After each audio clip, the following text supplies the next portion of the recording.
ইরানের পারমাণবিক ও সামরিক স্থাপনায় ইসরায়েলের বড় ধরনের বিমান হামলার পর বিশ্বজুড়ে ব্যাপক প্রতিক্রিয়া দেখা দিয়েছে। এই অভিযানে ইরান দাবি করেছে তাদের একাধিক শীর্ষ সামরিক কর্মকর্তা ও বিজ্ঞানী নিহত হয়েছেন। পাশাপাশি আবাসিক এলাকায়ও হামলা চালানো হয়েছে, যাতে আহত হয়েছেন অন্তত ৫০ জন।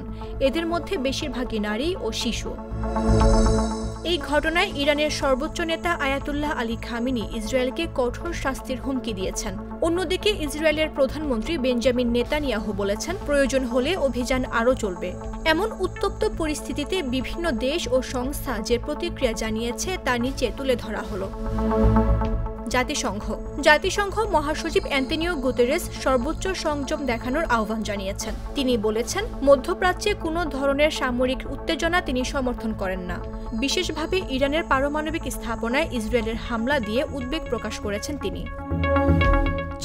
চীনের পররাষ্ট্র মন্ত্রণালয় জানায়, তারা এই ঘটনার গভীর পরিণতি নিয়ে উদ্বিগ্ন এবং পরিস্থিতির উপর নিবিড়ভাবে নজর রাখছে। মন্ত্রণালয়ের মুখপাত্র লিন জিয়ান বলেন, সংশ্লিষ্ট পক্ষগুলোকে উত্তেজনা বৃদ্ধির পথ পরিহার করতে হবে। চীন জানিয়েছে তারা সংকট নিরসনে গঠনমূলক ভূমিকা রাখতে প্রস্তুত। তুরস্ক ইসরায়েলের হামলাকে আন্তর্জাতিক আইনের লঙ্ঘন ও কূটনৈতিক পথকে অস্বীকার বলে অভিহিত করেছে। দেশটির পররাষ্ট্র মন্ত্রণালয় জানায়, এ ধরনের হামলা প্রমাণ করে ইসরায়েল শান্তিপূর্ণ সমাধান চায় না। ওমান পারমাণবিক আলোচনায় মধ্যস্থতাকারী দেশ ওমান এই হামলাকে বিপজ্জনক ও বেপরোয়া উত্তেজনা বলে অভিহিত করেছে। ইসরায়েল অঞ্চলকে অস্থিতিশীল করে তুলছে বলা হয়েছে ওমানের বিবৃতিতে। যুক্তরাষ্ট্রের পররাষ্ট্রমন্ত্রী মার্কো রুবিও বলেছেন, ইসরায়েলের আত্মরক্ষার স্বার্থে একতরফাভাবে পদক্ষেপ নিয়েছে। যুক্তরাষ্ট্র এই হামলায় জড়িত নয়। তবে তিনি ইরানকে হুঁশিয়ার করে বলেন, যুক্তরাষ্ট্রের সেনা বা স্বার্থকে লক্ষ্যবস্তু বানালে ফল ভালো হবে না। ব্রিটিশ প্রধানমন্ত্রী কিয়ার স্টারমার বলেন, মধ্যপ্রাচ্যে স্থিতিশীলতা এখন অগ্রাধিকার, উত্তেজনার প্রশমন জরুরি।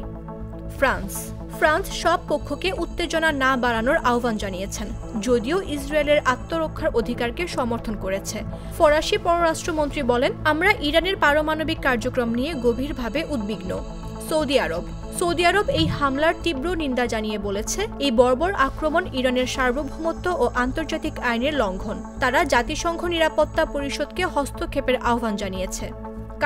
কাতার হামলাকে ভয়াবহ উস্কানি এবং আন্তর্জাতিক আইনের স্পষ্ট লঙ্ঘন বলে আখ্যা দিয়েছে। দেশটির পররাষ্ট্র মন্ত্রণালয়ের বিবৃতিতে বলা হয়েছে, আন্তর্জাতিক সম্প্রদায়কে জরুরি ভিত্তিতে হস্তক্ষেপ করতে হবে। সংযুক্ত আরব আমিরাতও হামলার নিন্দা জানিয়ে সর্বোচ্চ সংযম বজায় রাখার আহ্বান জানিয়েছে। কূটনৈতিক পথের চেয়ে সামরিক পথ বিপজ্জনক বলা হয় সংযুক্ত আরব আমিরাতের পক্ষ থেকে। অস্ট্রেলিয়া পররাষ্ট্রমন্ত্রী পেনি ওং বলেন, এই সংঘর্ষ মধ্যপ্রাচ্যকে আরও অস্থির করে তুলছে। আমরা সংলাপ ও কূটনৈতিক সমাধানকে উৎসাহ দিচ্ছি। নিউজিল্যান্ড প্রধানমন্ত্রী ক্রিস্টোফার লাকসন ইসরায়েলের হামলাকে অপ্রত্যাশিত ও অপ্রয়োজনীয় উস্কানি বলেছেন। জাপান পররাষ্ট্রমন্ত্রী তাকেশি ইউআইয়া বলেন, আলোচনার সময় এমন সামরিক হামলা অত্যন্ত দুঃখজনক এবং পরিস্থিতিকে জটিল করে তুলবে। নাটা জেলি আর পানীয়র এক অসম কম্বিনেশন ড্রিঙ্কো। চিল থাকতে চান, ড্রিঙ্কো চাবান।